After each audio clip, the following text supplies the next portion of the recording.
Bonsoir si vous venez de nous rejoindre. Bienvenue dans cette émission spéciale 8 mars.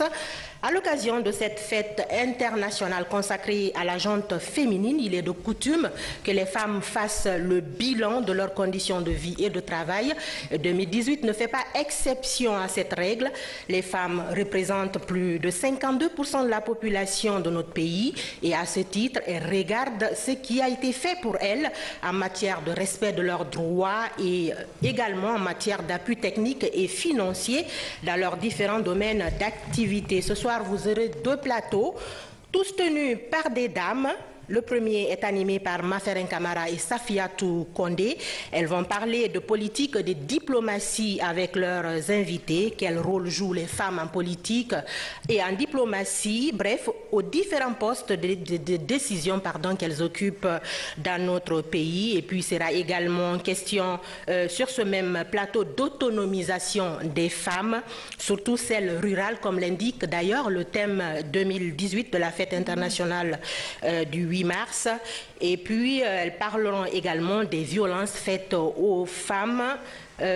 Sur ce même plateau, les violences, comme vous le savez, qui sont devenues le lot quotidien des Guinéennes. Et enfin, le deuxième plateau sera animé par Adiatou Bari. Elle entretiendra ses invités autour de la problématique de l'enfantement chez la femme, l'épineux problème de l'infertilité et de ses conséquences dans la société. Ces différents plateaux seront soutenus par des reportages que les invités auront la latitude de commenter à leur aise.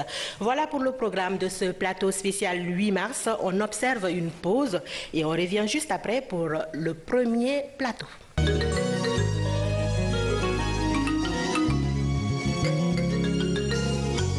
Place au tout premier plateau, femmes et politique, femmes et diplomatie, femmes aux différents postes de décision. Malgré le quota de 30% que le nouveau cadre juridique consacre aux femmes guinéennes, le constat révèle une faible participation des femmes dans les sphères politiques et administratives. Je vous propose de suivre ce grand format signé Maïmouna Bella Diallo.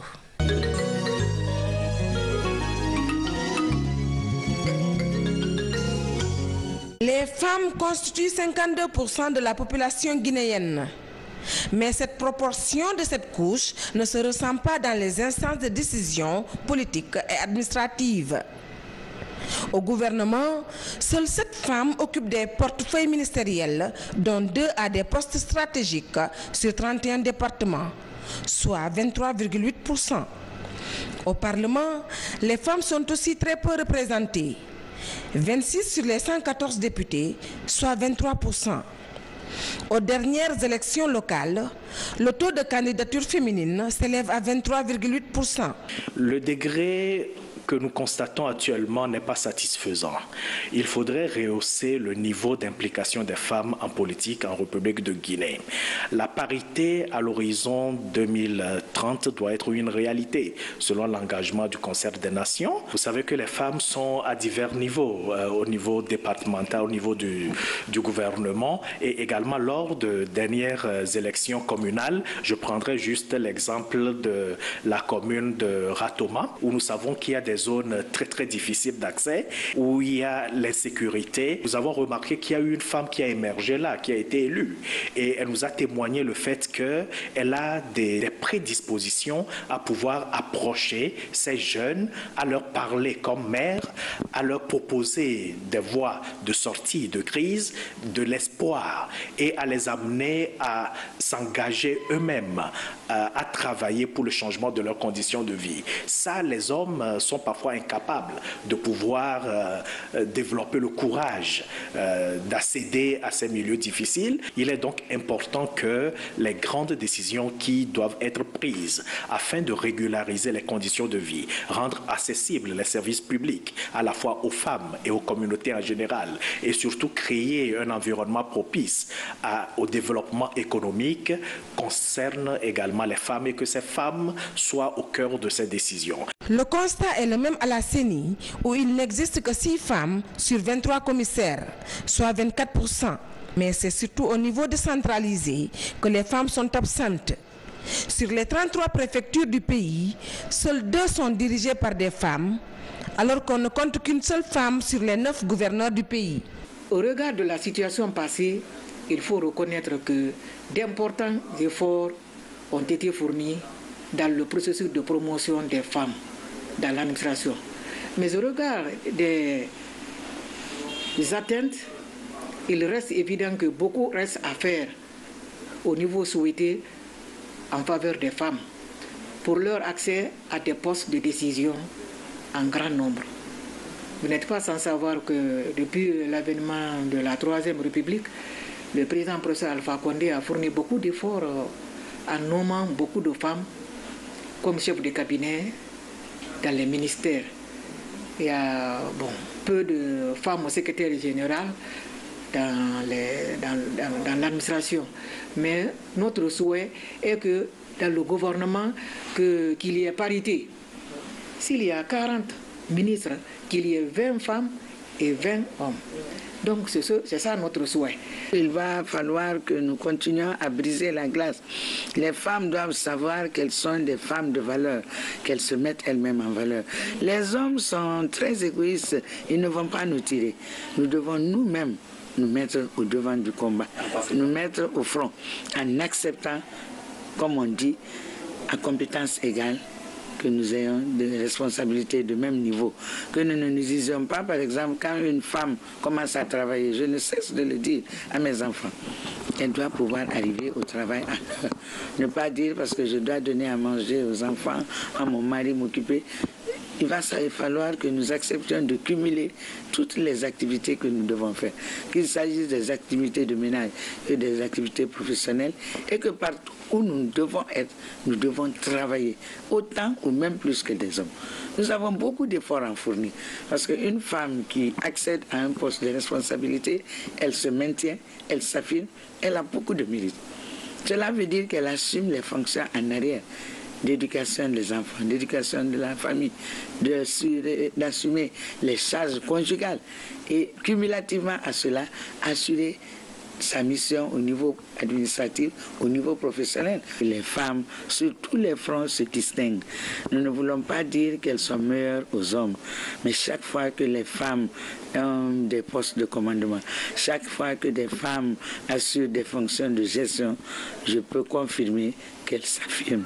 Au niveau international aussi, les Guinéennes sont peu présentes dans les institutions pour des raisons diverses. Les institutions internationales aujourd'hui assurent la promotion du genre, facilitent la promotion du genre. Et vous verrez même dans les appels à candidature que la candidature des femmes est privilégiée.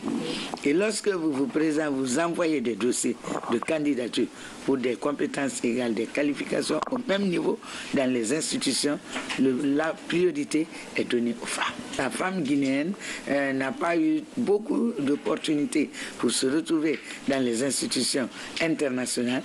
Cela est lié à certains handicaps, comme la langue par exemple, parce que vous savez, pour accéder aux institutions internationales, il faut être bilingue ou avoir plusieurs langues à la fois. C'est pour ça que nous devons, à côté des qualifications que nous avons, pouvoir maîtriser les technologies de l'information et de la communication, maîtriser quelques langues étrangères, particulièrement l'anglais, parce que quand vous allez aux Nations Unies, par exemple, tout est en anglais. Face aux crises récurrentes qui secouent actuellement la Guinée, il serait opportun de confier la gestion des affaires courantes à un plus grand nombre de femmes. Surtout que celles qui ont jusque-là occupé des postes dans divers domaines ont montré leur capacité.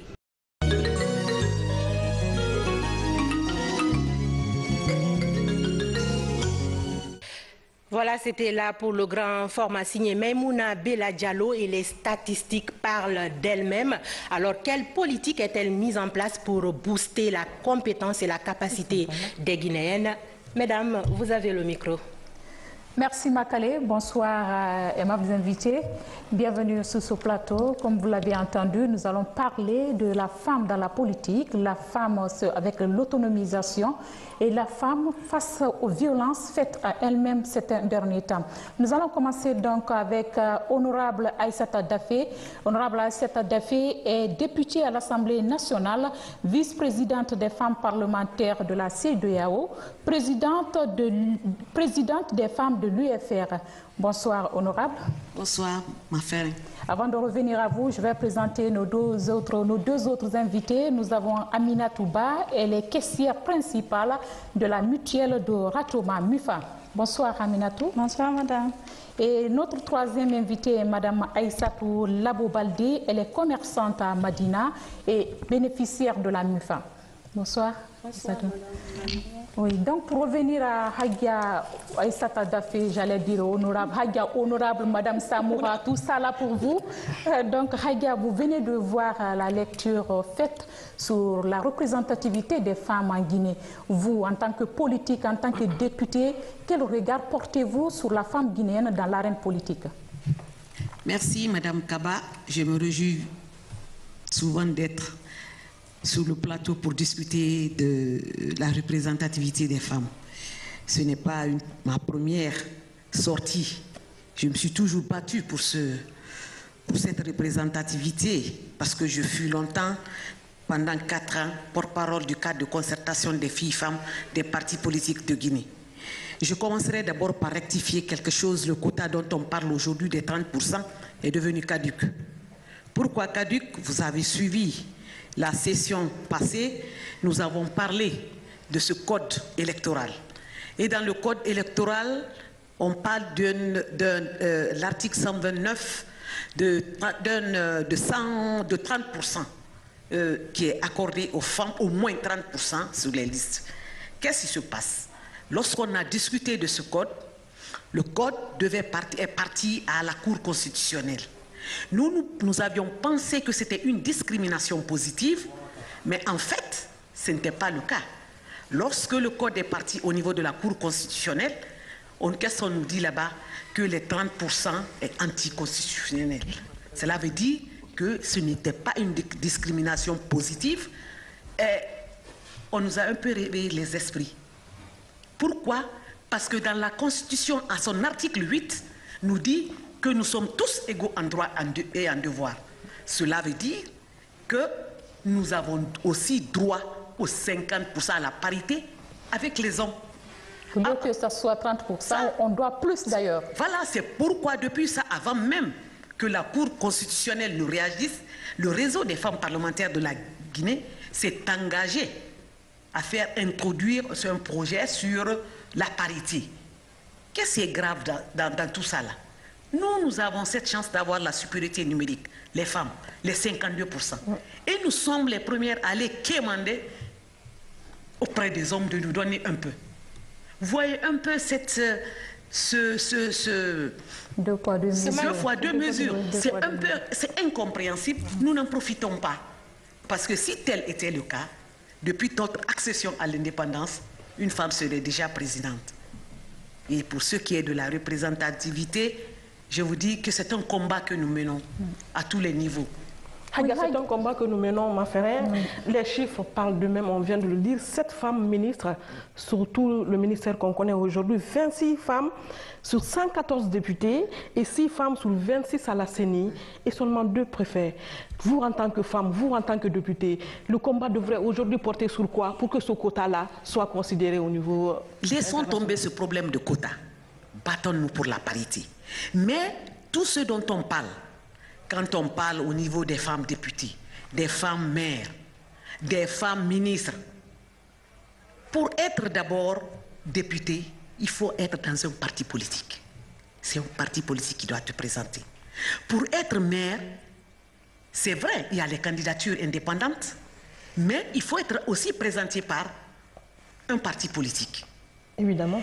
Et quand on parle membre du gouvernement, lorsqu'un parti est au pouvoir, d'abord, il regarde autour de lui. Les femmes qui sont battues avec eux, ils commencent à désigner ces femmes-là. Vous, les restes, vous viendrez en complément d'effectifs. Donc, c'est pour vous dire, quelque part, les femmes, il faut qu'on s'implique en politique. Parce que la politique, chacun de nous est intéressé par la politique. Souvent, on dit c'est les femmes qui font la politique, ce sont des femmes qui ne tiennent pas leur ménage, ce sont des femmes qui n'éduquent pas bien leurs enfants. Mais je ne suis pas d'accord. Mais Haya, pour ne pas vous couper la parole, on parle des femmes. Quand il s'agit de faire la mamaya, quand il s'agit de faire de la sensibilisation en matière politique, les femmes sont toujours au premier rang. Mais quand il s'agit de prendre des postes de décision, on les oublie. Mais c'est ce que je vous dis, avant que ces élections, ces dernières élections communales ne se passent, nous avons fait une tournée à l'intérieur du pays et à Conakry même pour expliquer aux femmes. Pour cette fois-ci, notre slogan c'était quoi? Nous voulons désormais des femmes mères-mères que des femmes pères-mères. Qu'est-ce que cela veut dire? Qu'est-ce que cela veut dire? C'est-à-dire cette fois-ci, on voulait plus de femmes, c'est-à-dire mères de famille, les mères comme mères dans les communes, que des mères pères, c'est-à-dire des hommes comme mères dans les communes. Donc c'était là notre slogan. Qu'est-ce que cela veut dire? Les femmes étaient là, je vous dis que parce que jusqu'à aujourd'hui, il y a certaines femmes qui ne connaissent pas leurs droits. Et qu'est-ce qui nous empêche aussi? Nous, femmes se disant intellectuelles, nous sommes les premières à reculer. On est souvent là, regroupées dans les ONG. Au moment des élections, elles viennent vers nous, les femmes politiques, pour nous dire « Ah, nous vous soutenons, venez, on vous accorde des formations. » Avant de nous accorder, venez faire avec nous. Oui, Haya, avec ce slogan, vous êtes parti en campagne. Oui. On a passé des élections, les résultats sont sortis. Qu'est-ce que ça a donné? C'est le même résultat. Ça n'a pas changé. C'est-à-dire? Pratiquement, les statistiques, on n'a pas pu faire encore les statistiques. Mais au niveau des premiers chiffres que j'ai vus, ça laisse encore à désirer. Je me demande si les femmes se rendent compte de leur absence sur l'échiquier politique. C'est vrai, comme vous l'avez dit tout de suite, les femmes sont là pour faire de la mamaya. Comme toujours d'ailleurs. Au moment où on doit prendre les décisions, on fait des réunions, on doit établir les listes qu'on doit déposer le lendemain. On est là jusqu'à 21h, 22h. À partir de 22h, je commence à tourner ma montre. Si je ne rentre pas, je risque d'avoir des problèmes. Et au moment où tu quittes, ils peuvent changer les listes. Exactement. Pour te changer ta position. Et est-ce que vous ne voulez pas dire que les pesanteurs sociales aussi ont leur rôle à jouer dedans? Tout ça là, ça joue sur nous. Mais je vous dirais que cela dépend des femmes aussi. On ne s'implique pas trop en politique. Et souvent, elles ont peur. Elles disent, j'ai peur des violences. Les violences physiques, les violences verbales. Et pour être en politique, il va avoir une carapace très dure. Sinon, la moindre chose, tu disparais. Et personnellement, depuis que je suis rentrée en politique, moi j'ai commencé par le syndicalisme. J'ai fait longtemps le syndicalisme au niveau de ma société. C'est à partir de 2000 que je suis, parce que le syndicalisme à la politique, c'est un pas. J'ai vu quelque part que ma voix ne portait pas au-delà des murs de ma société. Je dis, je dois aller plus loin. Selon vous, qu'est-ce qu'il faut faire pour dépasser cet écart-là, qui fait que, ce blocage qui fait que les femmes n'interviennent pas sur la scène politique? Qu'est-ce qu'il faut faire concrètement, Haya? Concrètement, on a essayé, d'abord les jeunes filles, on a essayé, dans notre cadre qu'on a eu à mettre en place avec le NDI, on a mis cadre de concertation filles-femmes.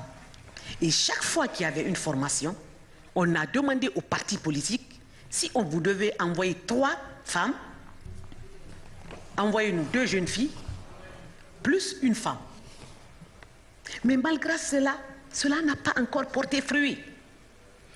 Je me demande de quoi nos sœurs guinéennes ont peur de faire la politique. Mais ça veut dire qu'il y a quelque part un problème, un sérieux problème.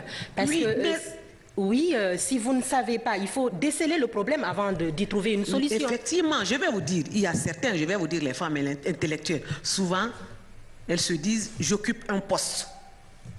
Parce que quand vous allez dans les rencontres, c'est pratiquement les femmes analphabètes qui sont là, qui animent les partis politiques. Vous pouvez compter au bout des doigts. C'est une réalité, hein. Les femmes intellectuelles. Je vais vous dire, après les élections de 2013, paix à son âme, Jean-Marie Douré, moi j'étais encore au niveau du cadre de concertation, tant que porte-parole. Nous avons fait les statistiques et nous avons fait une tournée au niveau de tous les leaders pour comprendre et voir quels sont ceux-là qui ont respecté les quotas des 30% et ceux-là qui n'ont pas. Lorsque nous avons été le voir, il nous dit, ah, Dafé, c'est bien, on voudrait bien mettre les femmes, mais où sont les femmes? Et puis souvent, certains se disent, femme égale incompétence. Je dis non. Alors, moi, je voulais me tourner vers Amina Touba, qui est caissière à la mutuelle de la commune de Ratoma. Où sont les femmes aujourd'hui? Quelle sera votre réponse pour amener ces femmes comme vous, comme ce que vous faites aujourd'hui dans la commune de Ratoma? Qu'est-ce que les femmes doivent faire concrètement pour se lever, pour se faire entendre aussi? Bonsoir, madame. Par exemple, chez nous, à la MIFA de Ratoma, les femmes sont actives. Elles sont les premières parce que quand elles viennent vers nous, elles se disent qu'elles sont mères de famille, elles supportent le panier ménager. Donc, je pense que les femmes doivent avoir une première place dans la société. C'est vrai, c'est ce que ma frère disait tout à l'heure. C'est vrai qu'il y a des pesanteurs sociaux, mais l'honorable vient de le dire, les femmes doivent se lever, elles doivent se faire entendre. Honorable, aujourd'hui, je reviens sur ma question. Concrètement, qu'est-ce qu'il faut faire, vous, en tant que député aujourd'hui, puisque vous représentez la majorité à l'Assemblée nationale, qu'est-ce que nous devons faire, nous, femmes, pour qu'on se fasse entendre? Mais vous savez, pour aller en politique, il faut une certaine conviction. Si tu n'as pas la conviction, on peut te sensibiliser 1000 fois, tu ne viendras pas. Mais si je sais que je rentre en politique, j'ai un objectif, j'ai une vision, on n'a même pas besoin de me faire appel. D'appeler. Mais c'est ce qui manque à nos sœurs. Adia, au-delà de la politique, moi je dirais que les Guinéennes, je ne sais pas où se trouve le problème. Par exemple, si nous prenons l'international, la Guinéenne est très peu représentée à l'international. Même à voir nos ambassades, sur 43 ambassades et consulats, il n'y a que 3 femmes. Qu'est-ce qui se passe? Est-ce que c'est lié à la compétence ou bien c'est lié à un problème de promotion? Et pourtant, nous avons des femmes lettrées quand même. Et il y a une politique à la matière. Je vous dis, c'est vrai. Dans ce cadre-là, je vous dis, les femmes à l'international sont pratiquement absentes. Absentes, oui. Moi, je me réjouirais quand même, je suis fière de dire quand même au Parlement de la CEDEAO, c'est seule la Guinée qui a la parité là-bas. Okay. Parce que la Guinée a 3 femmes, 3 hommes. Ça, c'est un acquis. Ça, quand même, c'est reconnu. Et dans les statistiques aujourd'hui, au niveau du Parlement de la CEDEAO, la Guinée est citée toujours comme exemple. Et comment cela a-t-il été réussi? Parce que si c'est une réussite, il faut partir de cela pour essayer de publier sur les autres domaines. Pour cette réussite au niveau du Parlement, je tirerai chapeau aux différents groupes parlementaires. Les 3 groupes parlementaires qui sont à l'Assemblée nationale. Chaque groupe parlementaire a eu à désigner une femme. Nous sommes 6 représentants de la Guinée, mais chaque groupe parlementaire a eu à représenter une femme.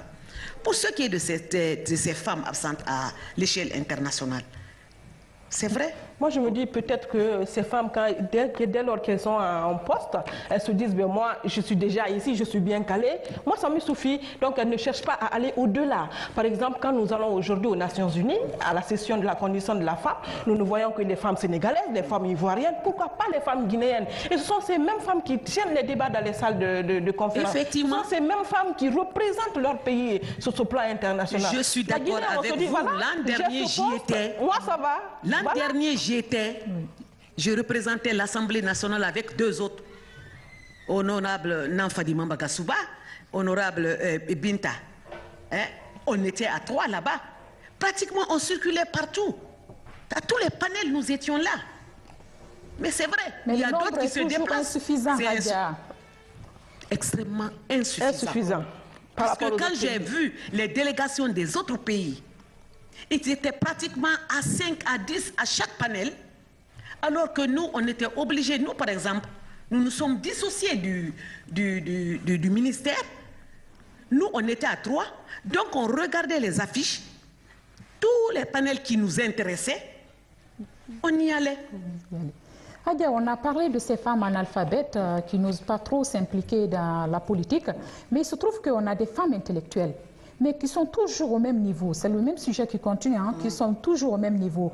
En tant que député à l'Assemblée nationale ou bien au niveau du ministère de l'Action sociale, de la promotion féminine, qu'est-ce qu'il faut faire? Parce que moi, je pense qu'on pourrait faire la promotion, par exemple, de ces femmes. Mais par quelle stratégie il faut le faire? Parce qu'on a des femmes compétentes qui sont cachées dans l'ombre. Je suis d'accord avec vous, mais on dit, moi, je ne peux pas faire ma promotion. Quelque part, il faut que quelqu'un te tire et t'indexe. Mais souvent, les femmes, nous sommes égoïstes aussi. très égoïstes. Ça, c'est notre facteur. On parle souvent de solidarité féminine, mais en fait, ce n'est pas le cas. Nous sommes les premières à nous détruire entre nous. Comme on le dit chez nous, c'est comme ça. Baldé Aïssatou, est-ce que vous pensez que les femmes sont aussi égoïstes comme Honorable le soutient? Non. Il y a un avis contraire. Alors, vous vous dites quoi par rapport à cela?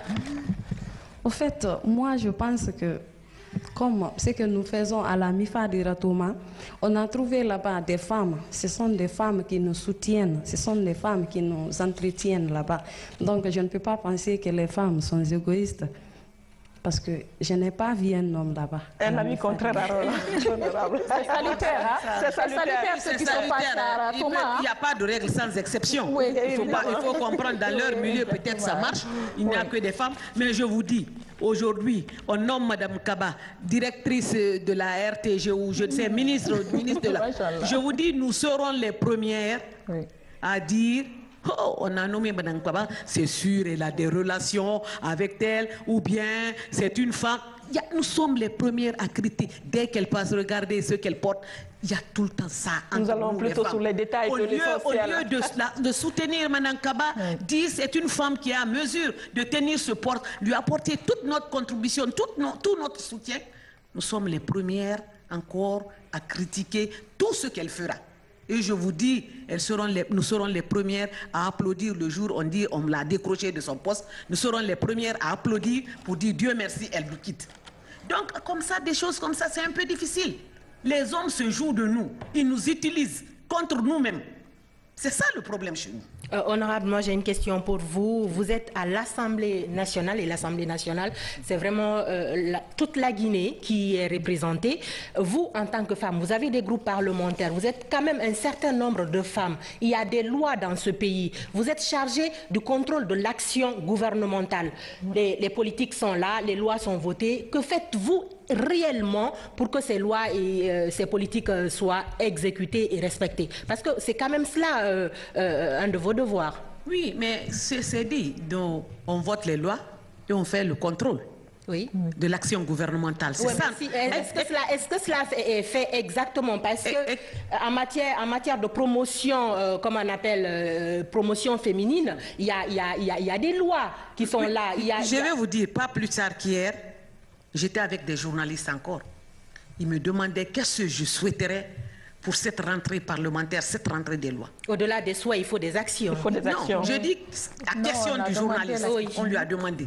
Je dis, parce qu'il faut maintenant lier la parole à l'acte. Oui. Moi, mon souhait, je dis, c'était aujourd'hui, cette année, à la rentrée le 5 avril, c'est de faire passer le code civil révisé. Ça fait combien d'années ce code-là traîne? Pas plus tard que la session passée, j'ai eu un débat et je n'ai pas manqué de le signaler en plénière. Et quelle est la place de la femme dans ce code, Radia? Bon, il y a eu beaucoup d'amendements. Oui. Mais moi, je crois que le problème qui nous freine aujourd'hui, c'est surtout le problème de la polygamie dans ce code-là. Il y a beaucoup de concernés. Ouais. Non, c'est beaucoup cela. Je crois que lorsque nous serons en plénière, on pourra en débattre. Parce qu'au lieu que les choses se fassent illégalement, mais il faut qu'on légalise au moins. Hein? Parce que qu'on le dise ou qu'on ne le dise pas, ça se fait. Nos parents disent même que c'est dans nos coutumes, dans nos mœurs, dans notre religion. Mais si cela n'est pas indiqué par la loi. Mais ce que je dis, mais depuis les premières lois, il est dit, comme je le disais tantôt, il n'y a pas de règle sans exception. Cette loi même, dans certaines conditions, la polygamie est autorisée. Mais à part ces points qui sont cités, il faudrait bien qu'aujourd'hui, au jour d'aujourd'hui, nous voyons que ça se fait régulièrement, quotidiennement. Mais pourquoi ne pas alors légaliser? Mais c'est vrai, pourquoi ne pas alors légaliser? Au lieu qu'on vive dans l'illégalité. Oui, mais le blocus est à quel niveau? Justement, le blocus est à quel niveau? C'est sur nos tables. Nous, on a reçu à l'Assemblée nationale.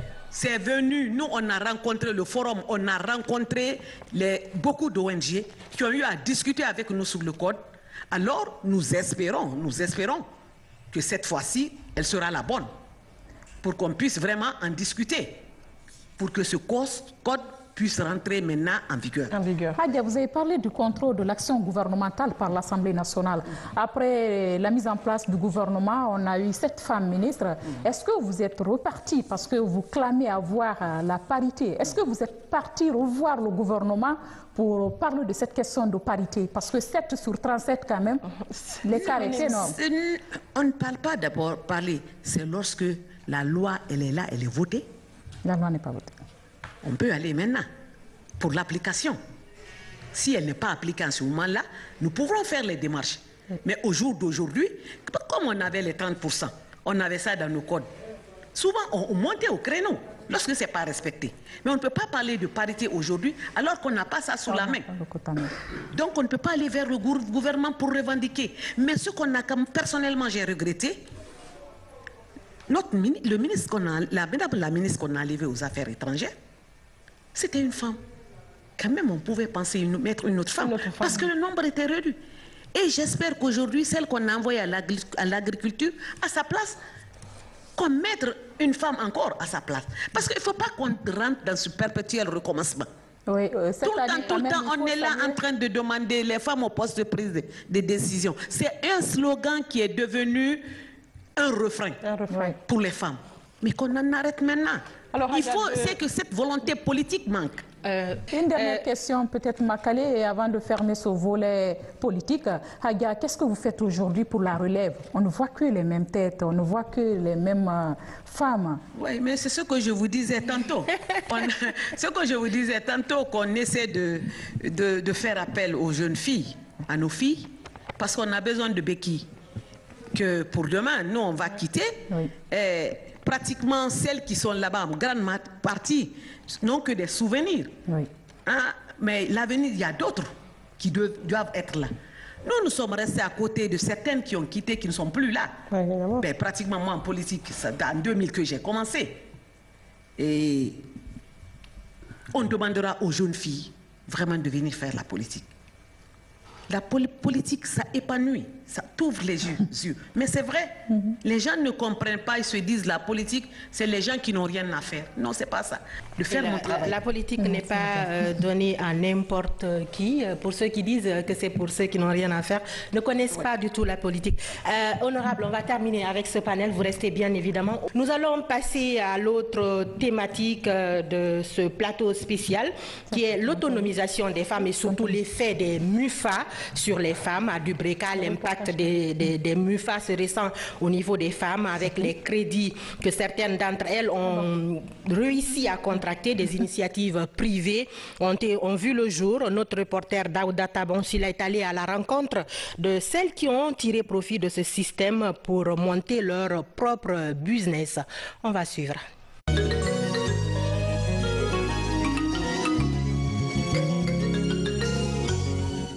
En milieu rural, l'opérationnalisation des mutuelles financières est une aubaine dans le pays. Hawa Kamara, une ancienne vendeuse au marché de Dubreka, a bénéficié d'un crédit de 100 millions de francs guinéens. Avec ce montant, elle a changé le cours de son destin. Aujourd'hui, Hawa détient une entreprise spécialisée dans la production d'eau minérale et une autre qui fait de la saponification. Président Alpha Condé. Nous disons tout d'abord merci au président de la République. J'ai crédit 100 millions avec la MUFA. Je me sens aujourd'hui responsable d'entreprise. J'emploie beaucoup de travailleurs et dans l'ensemble, la vie de chacun change. Ici, dans cet atelier de saponification, d'autres ouvriers travaillent avec le même fonds. J'invite toutes les femmes à faire comme moi.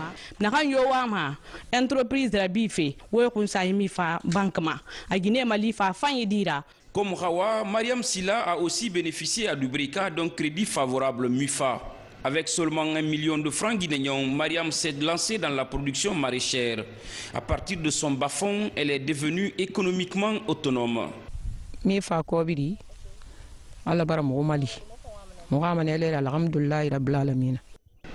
Avec l'argent de la MUFA, je parviens à nourrir ma famille et subvenir à certains besoins de mes enfants.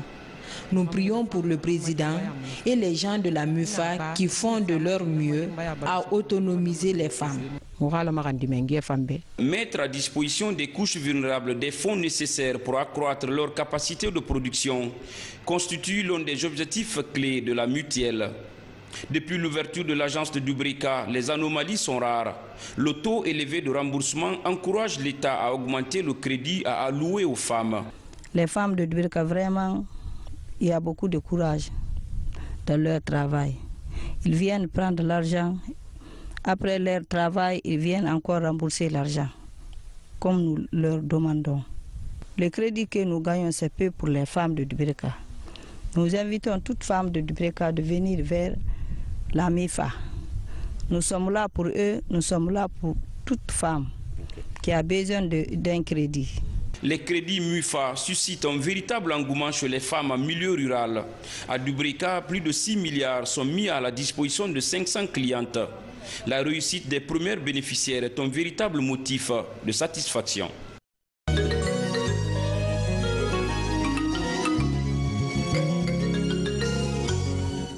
Reportage de Daouda Taban Silla sur les bénéficiaires des MUFA dans la préfecture de Dubrika. Mais la question que l'on se pose est de savoir est-ce que ces MUFA bénéficient à toutes les Guinéennes? Mesdames, à vous le plateau. Bonsoir Aminatou, vous êtes caissière de la commune de Ratomo, c'est ça? Moi je voulais juste vous demander les critères de choix de ces bénéficiaires aujourd'hui. Sur quoi vous êtes basé pour choisir ces femmes, pour les cibler? Merci madame. Alors je pense qu'avec le choix des femmes, on s'est dit, bon, les initiatrices, les membres porteurs qui sont 40 chez nous et d'ailleurs dans plusieurs MIFA, elles se sont dites que les femmes sont mères de famille. Elles sont mamans de toute la famille, comme nous le savons en Afrique, et les femmes sont tout le temps là pour soutenir et leurs maris et les enfants. Donc si on aide les femmes, on aide la société. Oui, Safi parle de critères. Parmi ces femmes-là, il y a beaucoup de femmes, il y a beaucoup de femmes mères. Mais est-ce que ces femmes mères-là, elles sont toutes bénéficiaires? Quels sont les critères pour être bénéficiaire de la MIFA? Pour être bénéficiaire, il faut d'abord être une personne de confiance, avoir une activité génératrice de revenus. Et il y a aussi les 210 000 qu'il faut payer avec un certificat de résidence, la pièce d'identité et après avoir visité ce que la personne fait, en fait, on soutient la femme et son action. D'accord, on soutient la femme et son action. On vient tout à l'heure de voir dans le reportage de notre collègue journaliste Taban, Madame Hawa Kamara, qui a carrément changé de vie, on peut le dire ainsi. Elle a sa production d'eau minérale aujourd'hui. Et ça, c'est grâce au MUFA. Est-ce que vous avez des indicateurs qui nous montrent ici aujourd'hui le changement de toutes ces femmes, ou même pas toutes les femmes, mais de quelques femmes qui ont bénéficié de ces mutuelles? Qu'est-ce que vous avez pour détecter ça? Parce que la vie a changé pour ces femmes. Quel est leur quotidien aujourd'hui? Comment vous vous rendez compte? Oui, ces femmes sont quelques exemples, mais il faut citer qu'il y a, je peux dire, des milliers. Parce que rien qu'à Conakry, il y a 5 mutuelles. Dans chaque commune, il y a une mutuelle. Donc, à travers le pays, si vous regardez, vous allez... Chez nous, par exemple, à Ratoma, rien qu'à Ratoma, plus de 800 femmes ont bénéficié des prêts. Donc, on peut dire que leur vie a changé positivement. Et comment vous vous rendez compte? Est-ce que vous êtes en contact permanent avec ceux-ci? Oui, elles viennent souvent témoigner. Elle est bénéficiaire, par exemple. Plusieurs personnes nous appellent pour nous encourager, nous demander d'augmenter le montant s'il faut ou la période. Mais elles expriment vraiment que leur vie a changé grâce au MIFA. Juste pour répondre sur cette question, au-delà de ces appels de vos clientes, est-ce qu'il y a un cadre suivi et évaluation au niveau des MIFA? Nous sommes parrainés par Afriland First Bank. Je pense qu'ils s'en occupent. Chez nous, ils demandent toujours des données par rapport au taux de remboursement qui les explique combien de fois certaines femmes ont bénéficié, ont remboursé. Et rien que le taux de remboursement, ça peut expliquer combien de fois certaines ont bénéficié. Et comment se fait ce prêt? Est-ce que c'est après une première fois qu'on donne le prêt? Est-ce que c'est quand la dame revient qu'on donne un autre prêt? Comment ça se fait? Pour une première fois, il faut que la personne adhère, qu'elle devienne membre.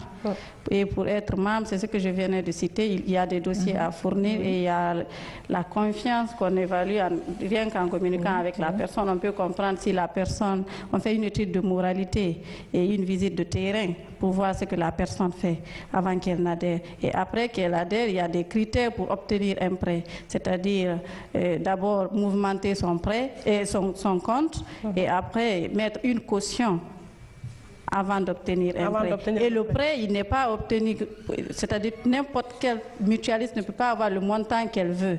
On soutient l'action que la personne fait, c'est-à-dire elle ne peut bénéficier que le montant qu'elle peut rembourser. Aïssatou Labo est l'une des bénéficiaires de ces mutuelles. Vous êtes aujourd'hui commerçante au marché Madina. Est-ce que vous avez des contraintes? Il y a quelles contraintes pour vous afin de vous mettre à rembourser ce prêt? Est-ce qu'il y a des contraintes? Oui, bien qui fait sûr. que vous accélérez le travail pour vite rembourser le gouvernement? Oui, bien sûr, il y a des contraintes. Quelles sont ces contraintes? Eh bien, quand je suis venue tout nouvellement à la MIFA de Ratouma, j'ai entendu parler de la MIFA à la radio quand j'étais à l'Abbé. Quand je suis venue ici, je suis partie à la MIFA de Ratouma. On m'a expliqué comment ça se passe là-bas. J'ai adhéré, j'ai envoyé tout ce qu'on m'a demandé. On m'a dit que je ne pouvais pas être bénéficiaire à l'instant T. Je devais mouvementer un peu mon compte. Et vous faites quoi? Vous vendez quoi, Landina? J'achetais l'indigo de Ngara de Fouta, ce que j'ai envoyé ici. Mais actuellement, par la grâce de MIFA de Ratouma, j'ai pu avoir une petite boutique à Madina. Et c'est quoi la procédure de remboursement? Vous le faites comment? C'est par étapes? Comment vous le faites? Au fait, oui, c'est par étapes. Par exemple, quand j'ai été bénéficiaire à la première fois, on m'a donné 10 millions. Je voulais avoir 20 millions. On m'a fait comprendre que je ne pouvais pas avoir les 20 millions à la première fois. C'est ce qu'on appelle chez eux là-bas bénéficiaire et financement. C'est pour un refinancement, tu peux avoir au-delà de 10 millions. On m'a dit que pour la première fois, on ne peut pas me donner leur argent plus de 6 mois. Donc, je devais rembourser les 10 millions pendant les 6 mois. On m'a donné beaucoup de critères que je devrais accomplir d'abord. Par exemple, on m'a demandé d'envoyer un avaliste, soit une personne qui dit à ma place, si Mme Balde n'arrive pas à rembourser son crédit, moi je vais rembourser à sa place. Garantie. Il était le garant. Oui. Au fait, chez eux là-bas, on appelle avaliste. C'est ce qu'on m'a dit. Parce qu'on m'avait demandé quelque chose comme garantie aussi. Oui, oui. Est-ce que les 10 millions, vous les avez eus en un coup ou c'était par étapes? Vous les avez eus comment? Eh bien, on m'avait demandé aussi de mettre le quart des 10 millions dans mon compte, c'est-à-dire 2,5 millions. J'ai mis les 2,5 millions, on m'a donné les 10 millions. On m'a fait comprendre qu'après le remboursement total, on allait me restituer les 2,5 millions. Eh bien... cela a été fait? Oui, oui, cela a été fait. Et le délai, c'était 6 mois? C'était 6 mois. Et vous avez pu respecter ce délai? Vous avez pu rembourser les 10 millions avant? C'est les 10 millions, oui. Chaque fin de mois, j'envoyais un montant qu'on m'avait dit là-bas. C'est 2 millions et quelques mille là-bas. Est-ce que c'était à travers votre commerce que vous arrivez à rembourser ou bien vous êtes parti ailleurs que prendre de l'argent pour ne pas que le délai dépasse? C'était à travers mon commerce. D'accord. Parce que au début, je n'avais pas 10 millions moi-même. Et quand j'ai eu les 10 millions, je pouvais avoir beaucoup de complets de bassin. Vous avez fructifié l'argent? Oui. C'est ce que j'envoyais maintenant, je revendais. Je partais même dans les bureaux pour vendre mon bassin, avoir leur argent à temps pour rembourser.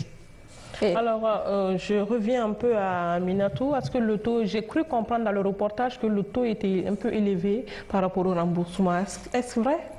Vous savez, il y a toujours des femmes qui ne respectent pas leur engagement. Mais il y en a quand même qui respectent leur engagement. Non, c'est-à-dire que quand ces femmes-là ne viennent pas, ne respectent pas le rendez-vous donné pour le remboursement, est-ce que ça s'accumule et quand ça s'accumule, elles ont du mal à vous rembourser? Oui, parce qu'il y a aussi une marge, parce que les femmes ont toujours des problèmes, mais il y a une marge de 7 jours qu'on donne aux femmes au cas où tu es en déplacement ou vous avez un empêchement. Et au-delà des 7 jours? Au-delà des 7 jours, vous avez bien sûr une pénalité parce que vous pénalisez les autres femmes qui doivent aussi bénéficier. Et quand les pénalités s'accumulent, quelle est la procédure? Qu'est-ce que vous faites à ces femmes qui ne respectent pas leur engagement? On n'a pas encore entamé une procédure brutale. Jusqu'ici, on essaye d'être douce avec elles, on les appelle, on les encourage, on les appelle afin qu'elles ramènent d'une façon amiable. Pour continuer avec elles. J'ai une question pour l'honorable. Cette politique est une politique gouvernementale. Plus spécifiquement, c'est une volonté du président de la République, professeur Alpha Condé, qui a dédié son second mandat là, aux femmes et aux jeunes. Et ces MUFA sont principalement son initiative. Accompagner les femmes qui n'ont pas les moyens de leur politique, c'est-à-dire celles qui font le petit commerce, à pouvoir subvenir, à pouvoir vraiment partir et faire de quelque chose avec ce métier-là, de l'argent pour elles. Qu'est-ce que vous en dites? C'est toujours une très bonne chose, hein, parce que nous savons, elles ont raconté un peu leur histoire. Oui. Madame Baldé raconte un peu son histoire. Quand elle explique ça, j'ai des pincements au cœur. Au lieu qu'elle quitte la baie, venir à Conakry pour venir s'installer, j'aurais voulu qu'elle reste sur place, qu'elle s'organise. Parce que venir donner l'argent individuellement, moi je n'encourage pas ça. C'est vrai, la MUFA c'est une bonne chose, mais si les femmes sont mieux organisées et qu'on donne l'argent à l'association, au groupement, je crois que ce sera encore mieux rentable. Individuellement, elles auront toujours des problèmes. Ça, c'est d'un. Vous savez, l'accès au crédit pour les femmes, surtout chez nous, en Afrique, c'est un problème. Pour avoir accès au financement, c'est des problèmes. Quand on parle aujourd'hui d'autonomisation, c'est là le nœud du problème. Exactement, oui. Est-ce que c'est réel? Et on parle plus d'ailleurs des femmes rurales. Oui. C'est pourquoi je disais hier encore avec des journalistes, je dis, je vois un peu mal la fête, qu'on m'excuse, hein, d'après le thème de cette année, on parle souvent de l'autonomisation des femmes rurales. On met l'accent sur les femmes rurales. On aurait pu délocaliser, aller dans les coins les plus reculés, pour vivre exactement ce que ces femmes-là vivent. Quels sont leurs problèmes? Mais si on doit s'asseoir... Oui, mais est-ce que proposition a été faite? Parce qu'il ne suffit pas de... Attendez, j'en viens. J'en viens. Vous me demandez, hier, la même question m'a été posée, que si cette proposition avait été faite. Mais il faudrait bien qu'on nous appelle en prélude. Oui, mais si Mohamed ne va pas à la montagne, c'est la montagne qui vient. Surtout que l'honorable... Il ne faut toujours pas attendre qu'on nous appelle, parce que le problème se situe là. J'ai reçu l'invitation. Oui. J'ai reçu l'invitation. Mais j'aurais souhaité qu'on appelle les femmes en prélude de la fête pour échanger, pour débattre. Il ne faut pas qu'on se limite seulement aux femmes du département. Qu'on élargisse un peu la chose. On associe tout le monde. Je crois que cela a été fait. Cela a été fait, il y a eu un échange. Ah bon, alors peut-être nous, on n'a pas été associés. Ah bah sinon, il y a eu un échange et c'était... C'est ce que je dis, peut-être une raison de plus quand vous me demandez si on a eu à faire passer ce message, si on était de la partie, on était invité, on aurait pu faire passer notre message. Oui, vous n'avez pas été invité. Mais aujourd'hui, on a été invité pour participer à la fête, nous serons de la partie. Si vous me permettez, je vais dire, parce que madame venait de dire, si on donnait le financement au groupement des femmes. C'est vrai qu'on donne au groupement des femmes. Il y a beaucoup de groupements de femmes qui ont bénéficié des prêts. En fait, c'est une suggestion que Honorable a fait au lieu de donner à des individualités.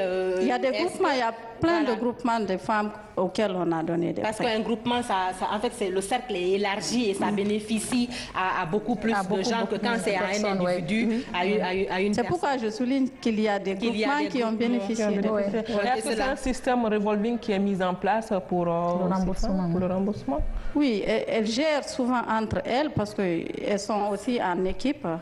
Il y a la trésorière, il y a la présidente et c'est elle qui gère. Après, nous, on reçoit les trésorières, les présidentes qui gèrent le groupe. Mais on donne le financement au groupement. Une question pour la bénéficiaire qui est parmi nous aujourd'hui, Aïssatou Labo. Est-ce qu'aujourd'hui, vous pouvez parler d'autonomisation à votre niveau grâce à cette MUFA? Personnellement, je pense que oui. Les MUFA ont joué un rôle très important pour l'autonomisation de la femme guinéenne. Pour vous-même, je dis personnellement. Parce qu'avant, Aïssatou Labo a mené des habits. Aujourd'hui, Aïssatou Labo a une boutique. A une boutique à Madina. Un bel exemple. On va passer à la troisième et la dernière thématique de ce premier plateau. Les violences faites aux femmes sont devenues très fréquentes en Guinée. Le dernier cas en date est celui de Aïcha Touré, décédée le 23 février dernier après un accouchement. Mais il se trouve que Aïcha était régulièrement battue par son mari pendant sa grossesse. Après son inhumation, des voix s'élèvent de partout pour demander que justice soit faite. On va suivre cet élément de Mabinti Laïsouma.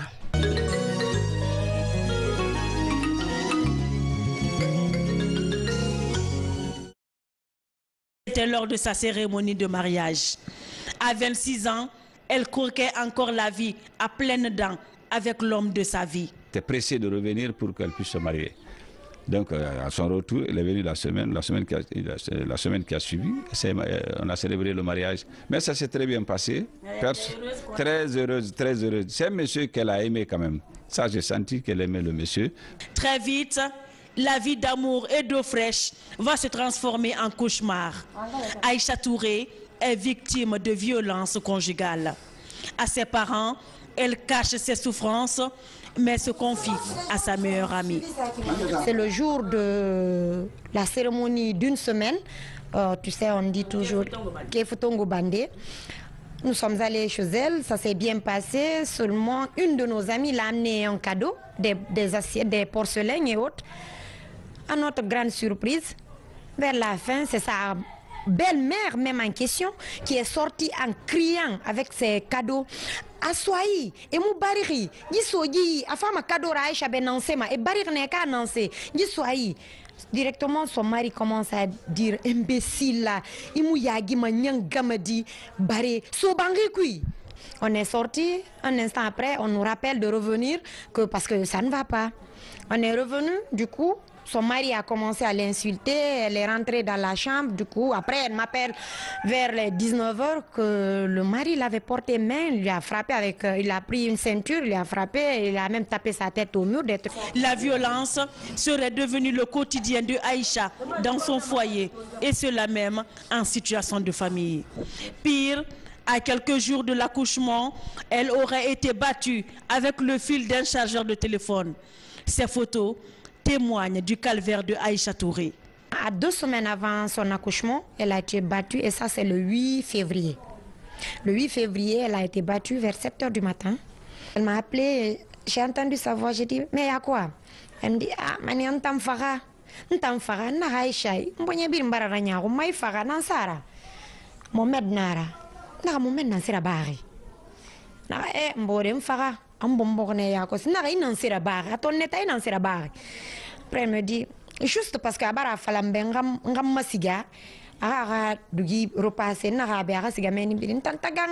c'est juste ce que j'ai dit. J'ai dit, Aïcha, tu jures?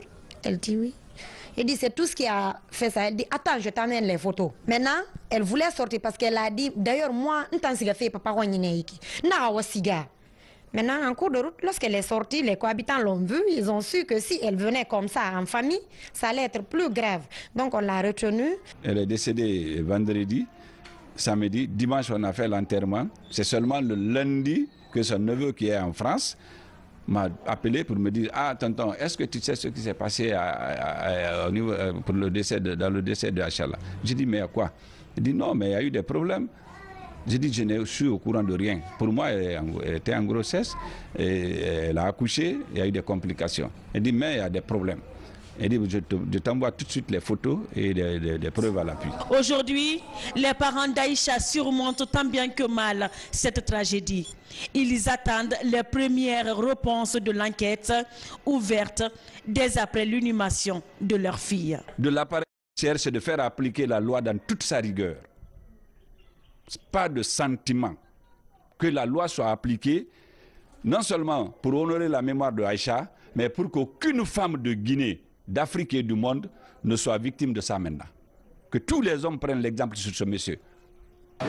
L'affaire Aïcha défraie la chronique et relance l'épineuse question de la violence faite aux femmes. Pour le moment, les enquêtes sont en cours afin d'éclairer l'opinion sur le décès d'Aïcha Touré qui laisse derrière elle un petit garçon.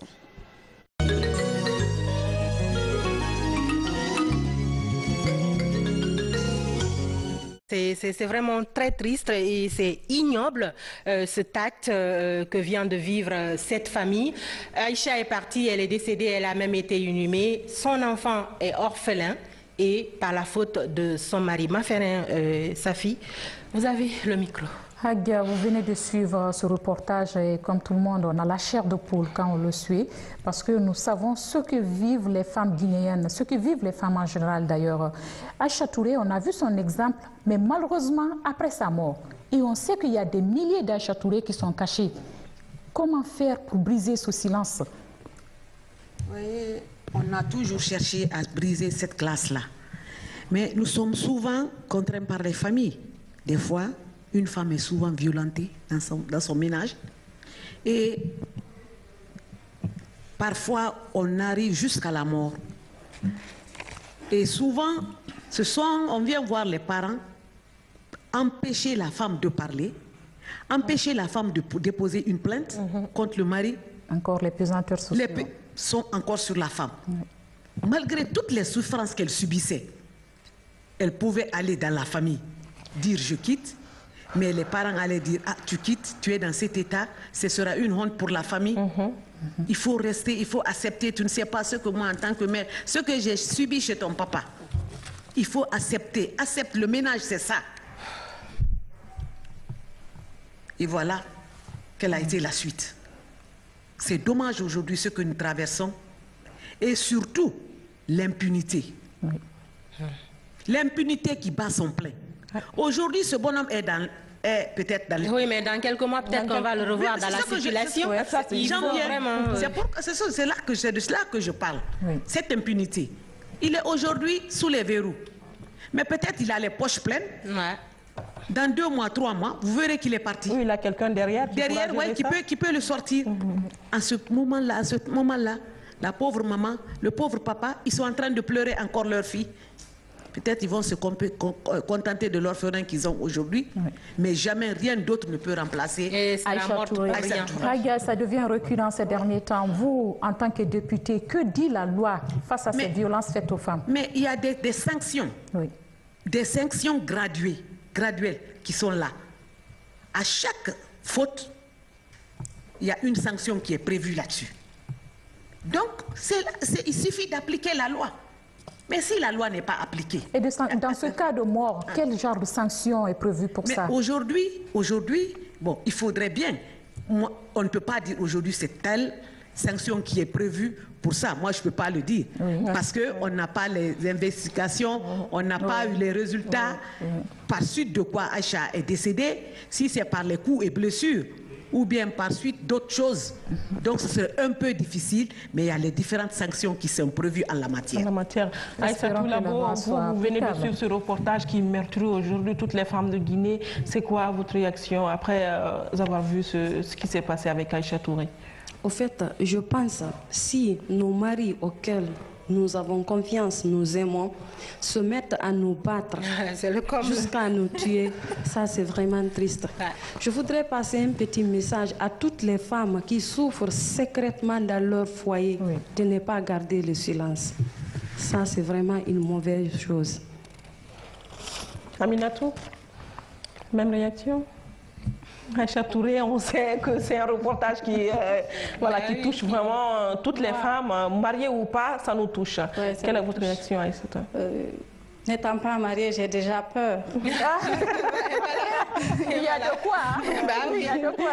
Oui, parce que quand on porte confiance à quelqu'un, on vit pour lui, on est là pour lui, on ne se sent plus en sécurité, ça craint. Est-ce qu'il faut quitter les parents pour son assassin? Est-ce qu'il faut rester? Nous devons se lever, nous devons toutes nous lever, mais nous devons avoir une direction. C'est la loi, je pense. Et cette loi, si elle n'est pas appliquée, on n'a pas de recours, quoi. Téléspectateurs, le premier plateau qui était animé par Maferin Camara et par Safiatou Kondé. Elles avaient des invités avec lesquels elles ont parlé d'autonomisation de la femme, elles ont parlé de femmes politiques et les femmes dans les autres fonctions de l'administration. Elles ont également parlé des violences faites aux femmes et le cas émouvant du décès de Aïcha Touré qui a subi la violence de son mari jusqu'à en trouver la mort. Une petite pause et on revient sur ce plateau pour recevoir Adia Toubari et ses invités.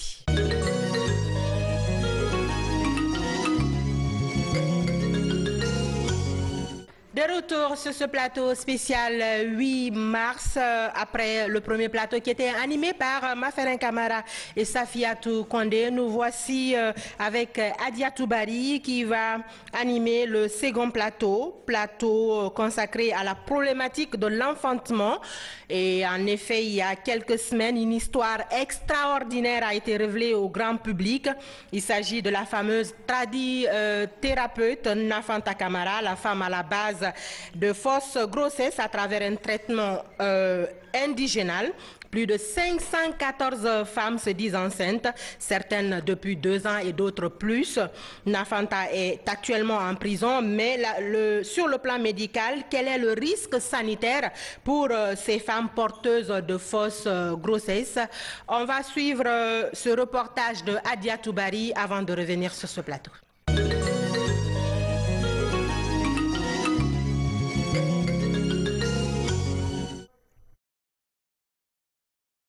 Et Sembombe, ces femmes sont victimes du traitement à l'indigénat de Nafanta. Elles traînent depuis 2 ans dans cet état. Au centre médico-social Bernard Kouchner, Mariam Bangoura et ses camarades font les examens médicaux pour vérifier si vraiment elles sont en état de famille. Au terme de la consultation, l'échographie montre que Mariam n'a aucun fœtus dans le ventre. Cela fait 1 an que je suis supposée être enceinte. Mais aujourd'hui, les médecins disent que je n'ai pas d'enfant dans le ventre. Je demande donc à l'État de me venir en aide afin de retrouver ma santé.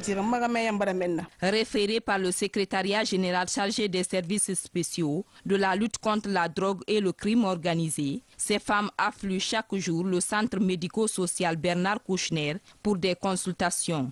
Sur 300 femmes échographiées, aucune d'entre elles ne porte une grossesse selon les résultats des examens. Par contre, les examens révèlent l'évolution des kystes et des fibromes. Et il y en a qui ont des utérus polymyomateux, c'est-à-dire au lieu de 1 et 2 fibromes, elles ont peut-être 4 fibromes ou 5 fibromes ou un grand fibrome au niveau du ventre. Donc ces femmes, au départ, il y avait vraiment, c'était confus. Elles étaient sûres, conscientes qu'elles sont enceintes. Donc ces femmes, c'est une autre catégorie de femmes qui doivent être prises en charge pour être opérées. En plus des poudres magiques comme celle-ci et des décoctions données à ces femmes, elles étaient aussi soumises à la prise de médicaments pharmaceutiques. Des carnets de grossesse et ordonnances médicales fournis par un personnel de santé complice à la tradithérapeute sont saisis par les agents de santé et de prévention des services spéciaux de la lutte contre la drogue et le crime organisé. Ce qui du coup entraîne d'autres complications génitales chez ces porteuses de fausses grossesses. C'est-à-dire, il y a dans certaines situations où d'autres sont obligés de les enlever l'utérus parce que ça ne sert à rien maintenant.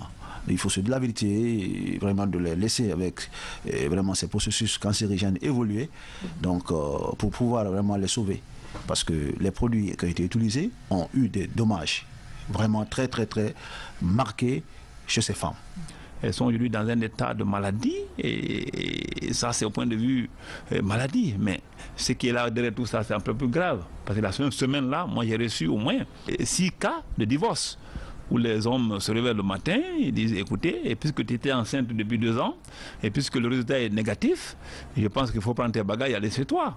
À ce jour, environ 400 femmes ayant l'abdomen ballonné suite au traitement de Nafanta Camara sont enregistrées par le service de santé et prévention des services spéciaux de la lutte contre la drogue et le crime organisé. Selon les investigations, près de 500 autres femmes sont dans cette situation déplorable de fausse grossesse à long terme. Au dire des spécialistes, elles sont toutes menacées par de graves pathologies qui pourraient être à la base d'une éventuelle infertilité.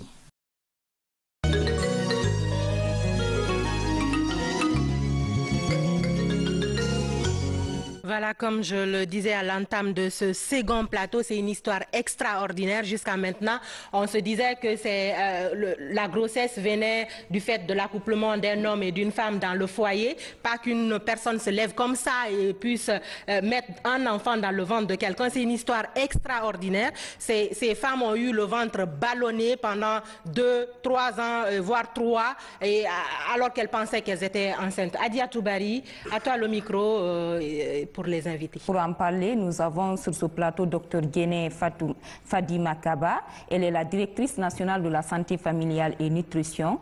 Mais également, nous avons Madame Fatou Sek, qui est aussi la vice-présidente de l'association des femmes victimes de Nafanta. Sur ce même plateau, nous avons Honorable Aïssata Dafé, qui va nous accompagner tout au long de cette émission. Bonsoir mesdames et bienvenue sur ce plateau. Alors, la première question va s'adresser à Madame Fatou. Vous avez été l'une des 7000 aujourd'hui, des 700 femmes victimes du traitement de Nafanta, des femmes déjà qui ont été intoxiquées par des produits de Nafanta. Dites-nous, qu'est-ce qui vous a poussé, vous a conduit, comme on appelle, à tomber dans les bras de Nafanta, Madame Fatou Sek? Bonsoir Adjatou. Ce qui m'a poussé à aller vers chez Nafanta, il y a une de ma petite sœur, on loge ensemble à la maison. Il pouvait un moment, elle me disait tout le temps d'aller. Moi, ça n'avait pas pris ma tête. Quand j'ai vu maintenant sa ventre ballonné, je suis venue auprès d'elle, j'ai dit, donc, tu peux m'accompagner chez madame, moi aussi je vais prendre le médicament. Elle dit, ah, je t'avais dit ça depuis fort longtemps, il y a des femmes là-bas qui sont plus âgées que toi. J'ai dit, ah bon, on a été chez Nafanta. Moi-même, j'ai posé la question à Nafanta, j'ai dit, madame, est-ce que vous pouvez me traiter à avoir un enfant? Parce que déjà, là, j'ai déjà avancé. Elle me dit, oui, je peux. C'est ainsi qu'on a pris les produits, premier, deuxième, troisième. En tout cas, on a sciemment pris les produits là-bas. Est-ce que vous avez payé de l'argent? On a payé de l'argent. Combien?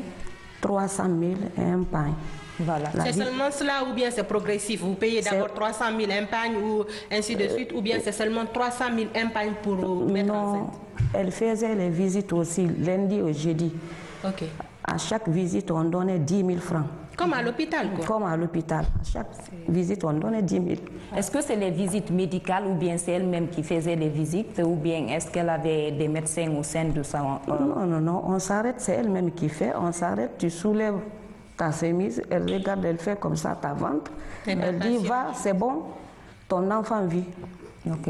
Est-ce qu'aujourd'hui, au jour d'aujourd'hui, est-ce que vous avez des douleurs au niveau du ventre ou bien de l'abdomen? Si, au jour d'aujourd'hui, j'ai la douleur. Voilà. Et vous faites partie de l'une de ces femmes victimes aujourd'hui qui a été orientée dans les 4 centres, notamment de santé, qui ont été identifiés par le comité technique d'examen médical qui a été récemment mis en place. Dites-nous quelle est l'évolution de, comment on appelle, des consultations médicales. L'évolution de la consultation médicale, on a passé beaucoup de centres de santé. Ceux qui sont les femmes qui sont en ville, par exemple. Moi, par exemple, je suis en ville. On m'a envoyé au Bernard Kouchner. Il y en a qui sont partis à Matam, à Ratoma. Donc, le traitement s'évolue petit à petit. Il y en a qui doivent même suivre l'opération, l'intervention. Mais les docteurs Fougué, ils ont au niveau de 100 d'abord pour ça, pour l'opération. Et est-ce qu'aujourd'hui, honorable, comme on appelle Aïssata, dites-nous, est-ce qu'aujourd'hui le désir, le dossier Nafanta prouve à suffisance que le désir de maternité est un fardeau pour la femme dans un foyer? Est-ce que ce n'est pas l'un des facteurs qui pousse les femmes à aller vers toute personne qui pourrait lui dire que moi je peux t'aider à avoir une grossesse? Qui pourrait la soulager? Oui, vous savez, c'est dans nos...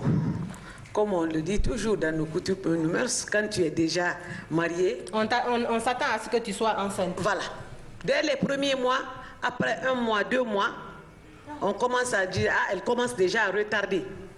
Ouais. Tu fais 1 an, tu te dis, ah, si tu étais seule là-bas... La bouche familiale. Voilà. Tu n'es pas encore enceinte? Tu n'es pas encore enceinte. Ouais. Nous, on va avoir un petit-fils. Ouais. Ça commence déjà. Oui. Donc, la femme est déjà elle est stressée. Elle est harcelée. Elle est harcelée. Donc, elle se dit quelque part, dans quelques mois, si je ne suis pas en grossesse, on va faire amener une seconde. Et comme la femme a horreur de ça, donc, la première chose qui s'offre à elle, elle se lance là-dedans. Ouais. Et c'est ce qui a poussé, je suis sûre, toutes ces femmes à aller vers Nafanta.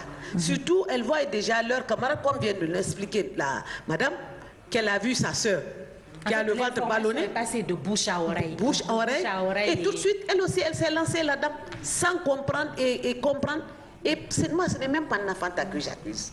Je condamne jusqu'à ce point-là. L'envie d'avoir des enfants les a amenés à ne plus en avoir. C'est ça. C'est dommage.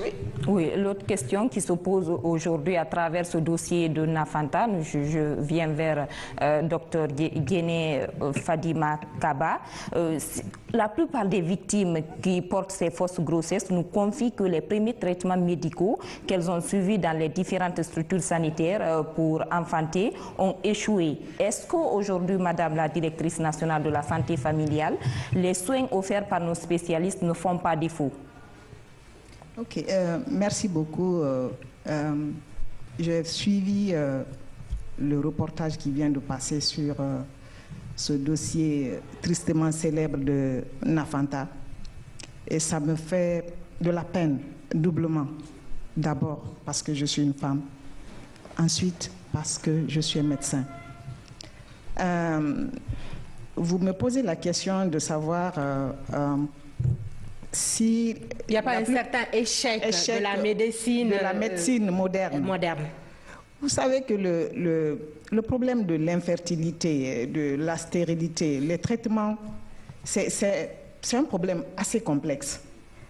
L'infertilité, comme on le dit, même si le poids social est important, surtout en Afrique, toutes les femmes qui se marient désirent tout de suite avoir un enfant, donner une descendance.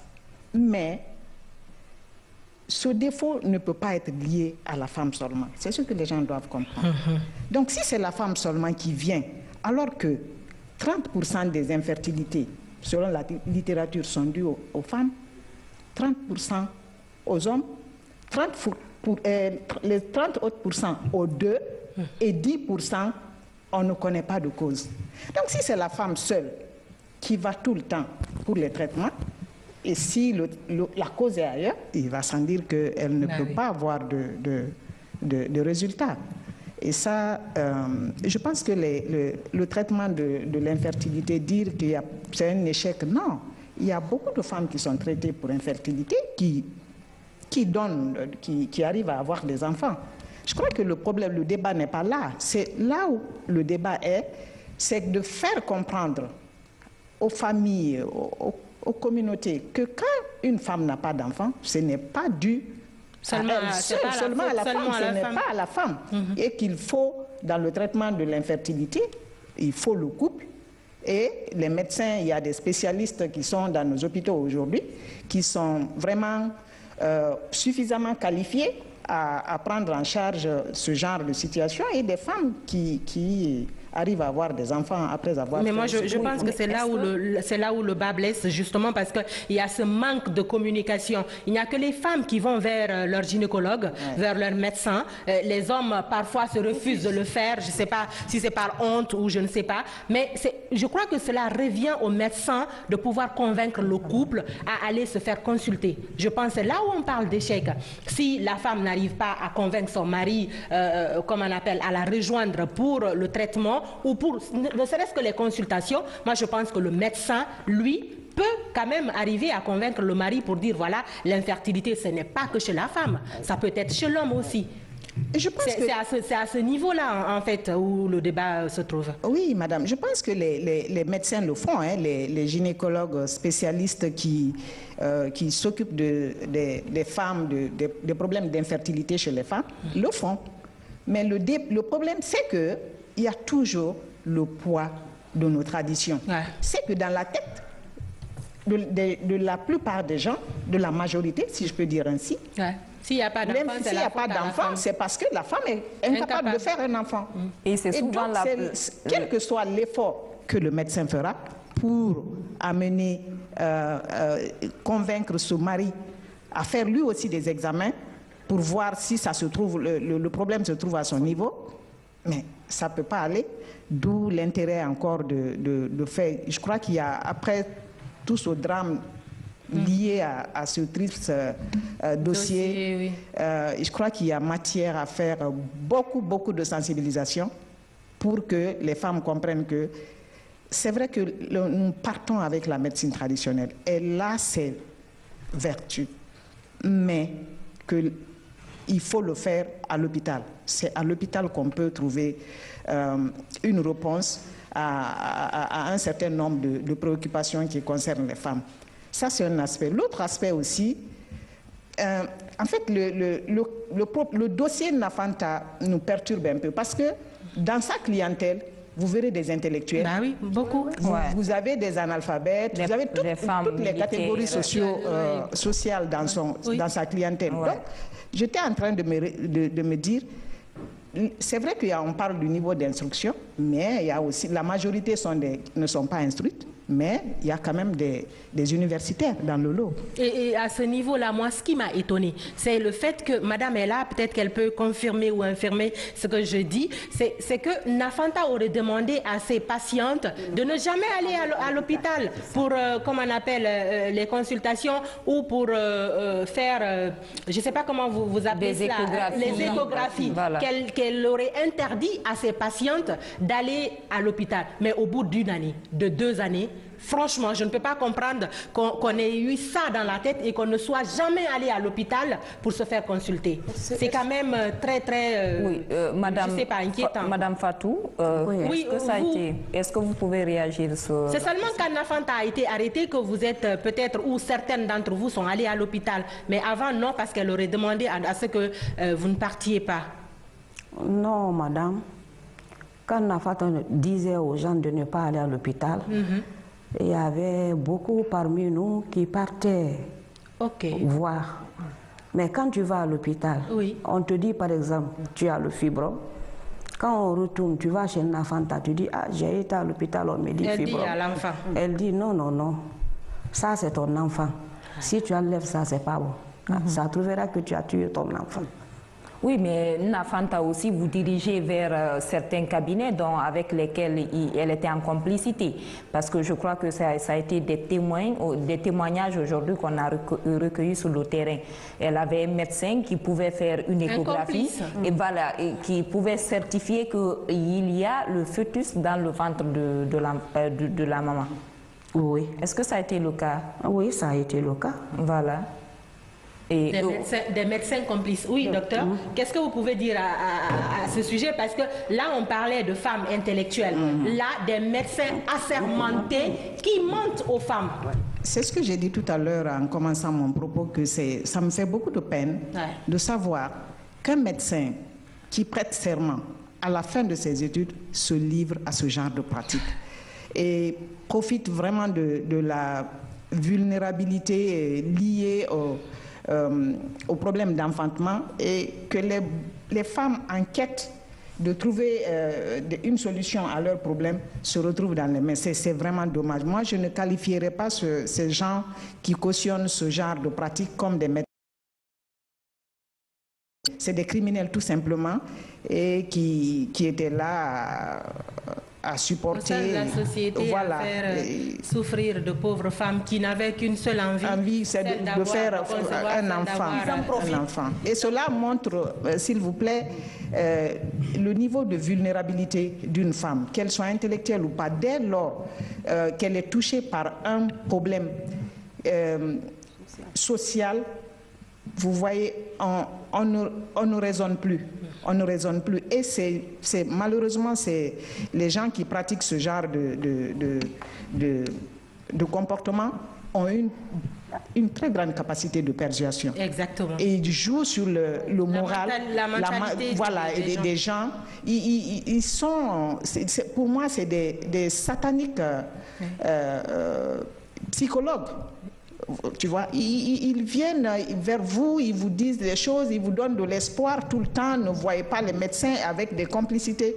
Franchement, je crois d'ailleurs qu'en médecine, il y a des grossesses nerveuses. Mais bien sûr. De dire à quelqu'un, voilà, donc la personne peut se sentir enceinte, dans la tête enceinte, avoir des symptômes, alors qu'il n'en est rien. Ouais. Alors l'autre volet qu'on va aborder au cours de cette émission, c'est aussi trop de césariennes que font c'est-à-dire que beaucoup de femmes césarisées au sein des institutions, au sein des établissements, comme on appelle, hospitaliers. Dites-nous, on se demande pourquoi. Quelles sont les raisons qui poussent aujourd'hui les médecins à césariser une femme? Bon, je pense que prétendre le pourquoi de cette question m'amènerait à relater toutes les causes qui peuvent entraîner. C'est notre souhait, pour lesquelles, mais ça fait beaucoup. Mais tout ce que je sais, c'est que dire qu'il y a trop de césariennes, c'est une fausse impression. Au niveau national, le taux de césarienne est à 3%. Et le taux d'accouchement normalement, l'OMS recommande, pour éviter les décès maternels, un taux de 10 à 15%. Donc, on est largement en deçà de ce taux. À Conakry, le taux de césarienne est de 8%, de 30% dans les CHU. Mais qu'est-ce qui fait ça? Ça s'explique par le fait que tout le monde vient vers des centres de référence des CHU. C'est là-bas où on draine toutes les femmes qui ont des difficultés pour accoucher, qui viennent, pour lesquelles la césarienne est indiquée. Donc, c'est une fausse impression, en fait. Et la césarienne permet quand même d'éviter des morts de femmes. Parce qu'une femme peut être césarisée parce qu'elle a une morphologie du bassin, je vais être très simple pour que tout le monde comprenne, qui ne lui permet pas de faire un enfant. Donc quand ça c'est su a priori par le médecin qui suit la femme, on programme une césarienne. Donc ça, la femme sait qu'elle ne peut pas accoucher normalement pour telle ou telle raison, ou alors pour des anomalies placentaires, etc. On la programme pour une césarienne. Mais il peut se trouver aussi que la femme, pendant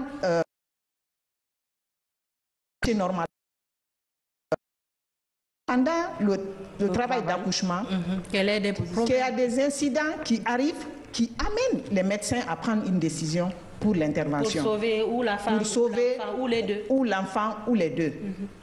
Et donc, il y a aussi des situations qui amènent les médecins, les obstétriciens à prendre la décision parce que tout simplement, même si la femme n'a pas de dysfonctionnement, et à un moment donné, ils se rendent compte que cette grossesse ne peut pas évoluer normalement au risque de perdre la femme. Donc, la césarienne est réalisée.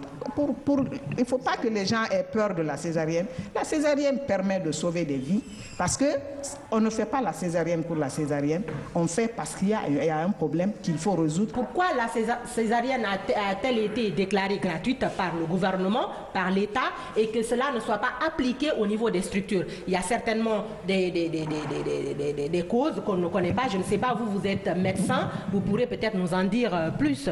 Moi, je voudrais même lui demander s'il y a eu des mesures d'accompagnement. Voilà.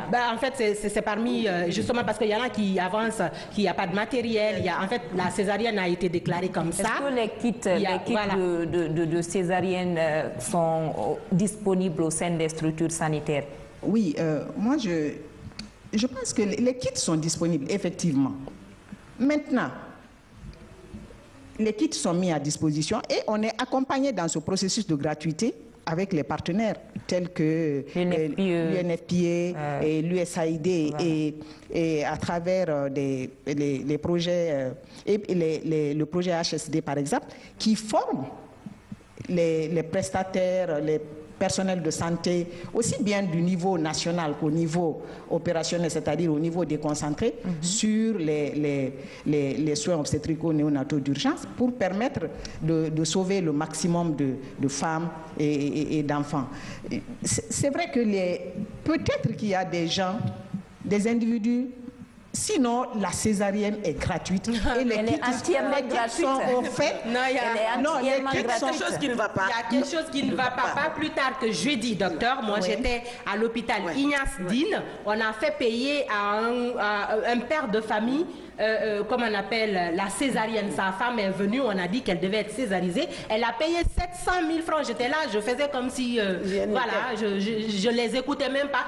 C'est à la limite du marchandage. Le médecin dit 700 000, le monsieur dit franchement, laissez pour moi à 400 000. Je ne savais pas, je pensais qu'elle allait accoucher par elle-même.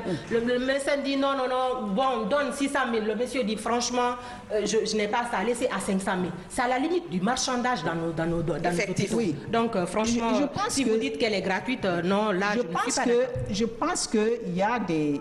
en tant que journaliste, si vous constatez un tel cas, je pense que c'est toujours bon de rapporter. Et il ne faut pas nier aussi... Je le fais là. Voilà, et là, c'est ce que je dis. Je dis c'est toujours bon de le rapporter.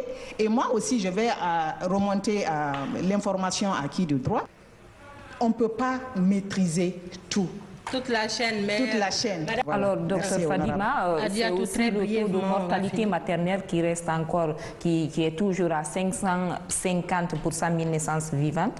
Dites-nous un taux qui n'est pas encore en baisse, mais quels sont les indicateurs, comme on appelle, en cause du taux de mortalité dans...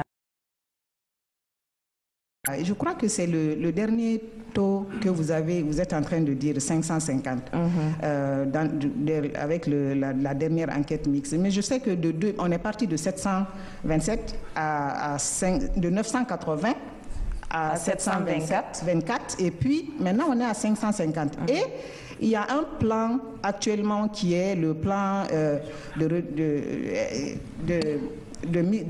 santé maternelle, réduction de la mortalité de la santé maternelle et néonatale, qui s'étend jusqu'en 2020, dont un axe est, si tu veux, les axes principaux, c'est la réduction de la mortalité maternelle. Des efforts sont en train d'être faits par le gouvernement, justement pour réduire ces indicateurs de santé maternelle et infantile.